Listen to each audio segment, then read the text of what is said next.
चीजें समझ में नहीं आती हैं। जिस तरह ऑडियो बैलेंस होता है इकोनॉमी, उस तरह एक चीज आप आगे करें तो दूसरी चीज चली जाती है। हमें ग्रोथ ग्रोथ ग्रोथ बेचा जाता है। एंड अभी पीटीआई ने इकोनॉमी रीबेस करके भी अपने ग्रोथ नंबर्स और अपने नंबर्स बहुत ज्यादा बेहतर कर दिए। सो ग्रोथ हमें बहुत बेचा जाता है। अब स्टेट बैंक कह रहा है कि ग्रोथ जो हो गई है वो सस्टेनेबल नहीं है, तो हमें इंटरेस्ट रेट्स बढ़ाने पड़ेंगे ताकि ग्रोथ हमारी कम हो। अमार खान ने मुझे ये इस तरह समझाया था कि पाकिस्तान की इकॉनमी एक ऑल्टो है, जिसका इंजन गर्म हो जाता है हाई स्पीड पर, तो वो स्पीड स्लो करनी पड़ती है। सो दिस होल बैलेंस कि हमारी इकॉनमी स्टॉल हो जाती है at higher growth numbers, is it because वो जो ग्रोथ आ रही है वो रियल एस्टेट और नॉन प्रोडक्टिव एसेट्स में पैसे डालकर आ रही है, या फंडामेंटली कोई हमारी इकॉनमी में मसला है जिसकी वजह से our growth when it happens हमारी इकॉनमी को हार्ट अटैक आना शुरू हो जाता है? जी देखिए ना, जो फंडामेंटल सेक्टर्स है इकोनॉमी के वो दो होते हैं, एग्रीकल्चर और इंडस्ट्री। उसको तो हमने अंडरमाइन किया है।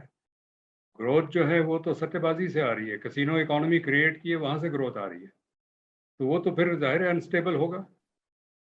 तो लेकिन बात ये है कि ये हमने दानिस्ता किया है, क्योंकि इस मुल्क की पॉलिसीज़ जो है वो स्टॉक मार्केट के जो बैरन्स होते हैं, प्रॉपर्टी मार्केट के जो बैरन्स होते हैं, फ्यूल इंपोर्ट की जो लॉबी होती है, ये पॉलिसी बनाती है। ये पॉलिसीज़ हमारे यहाँ, मैं ये पूरे जिम्मेदारी के साथ इल्ज़ाम लगा रहा हूँ अपने तमाम पॉलिसी मेकर्स पे, जिस हुकूमत में भी हो। In the last 20 years policies have been made to benefit specific lobbies. उसमें शुगर लॉबी है, पेपर लॉबी है। पेपर प्रोडक्शन हमारे मुल्क में नहीं होनी चाहिए, वो मैसिव इंपोर्ट रिस्ट्रिक्शंस करके अपनी पेपर मिल्स चलाते हैं, और हमें हमारी इकोनॉमी का नुकसान होता है। शुगर इज एन, ये शुगर, पेपर, ऑटोमोबाइल्स, ये तीन इंडस्ट्री है जिसके जब ग्रोथ फिगर्स ज़्यादा आते हैं तो मुझे परेशानी होती है कि अब इनके ग्रोथ से मईशत बैठेगी। ये तीन इंडस्ट्री बंद हो जानी चाहिए पाकिस्तान में। ये पूरी जिम्मेदारी के साथ स्टेटमेंट दे रहा हूँ। Look at it this way, sugar में दो लेवल पे आप सब्सिडी देते हैं। Subsidy is money out of the governments pocket which comes out of its revenue.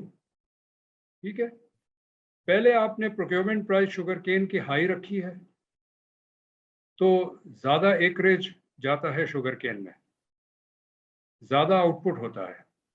हर साल या हर दूसरे साल बम्पर क्रॉप होता है, तो मिल ओनर्स जो है, शुगर वाले जो हैं, शुगर बनाने वाले, वो कहते हैं जी पिछले साल का स्टॉक हमारे गोदाम में है, तो हम इस साल शुगर केन नहीं खरीदेंगे। शुगर केन वाले एग्रीकल्चरिस्ट जो है वो शोर मचाते हैं कि आप नहीं खरीदेंगे तो हमारा सारा ज़ाया हो जाएगा, एक साल तक शुगर केन तो नहीं पड़ा रहेगा। वो गवर्नमेंट के पास जाते हैं, गवर्नमेंट इनको बुलाती है। शुगर मिल्स वाले कहते हैं कि अच्छा चलो हम खरीदते हैं, लेकिन ये हमारा जो स्टॉक पड़ा हुआ है ये एक्सपोर्ट करना पड़ेगा। एक्सपोर्ट हम कर नहीं सकते इसलिए कि हमारी कॉस्ट इंटरनेशनल कॉस्ट से ज़्यादा है, तो आप हमें सब्सिडी दें। तो शुगर इंडस्ट्री को शुगर केन और शुगर मिला के दो लेवल पे सब्सिडी दी जाती है, विच इज़ टैक्स रेवेन्यू जो निचोड़ निचोड़ के हुकूमत निकालती है वो इनको देती है। ऑटोमोबाइल का ये है कि every car that we import, every part that we import to assemble is out of money that comes out of a foreign loan. And when the car starts running on the streets, every drop of petrol that we consume in our vehicles comes out of a foreign loan. Paper का ये हाल है। Basic metric level की text book आप उठाएं, वो कहेगा कि raw material पे रेट कम रखें इंपोर्ट ड्यूटी का, फिनिश प्रोडक्ट पे ज़्यादा रखें, ताकि हम रॉ मटेरियल इंपोर्ट करके यहीं बनाएं, जॉब्स क्रिएट होगी, इनकम क्रिएट होगा। हमारे यहाँ बुक्स ड्यूटी फ्री है और पेपर पे वेरी हैवी ड्यूटी है। तो हो ये रहा है कि उर्दू के कायदे चाइना और मलेशिया से छप के आ रहे हैं, यहाँ प्रिंटिंग प्रेसेस बंद हो रही हैं, वी आर लूजिंग जॉब्स। तो ये तीन लॉबीज हैं, और चौथा लॉबी स्टॉक मार्केट का है, पांचवा प्रॉपर्टी का है।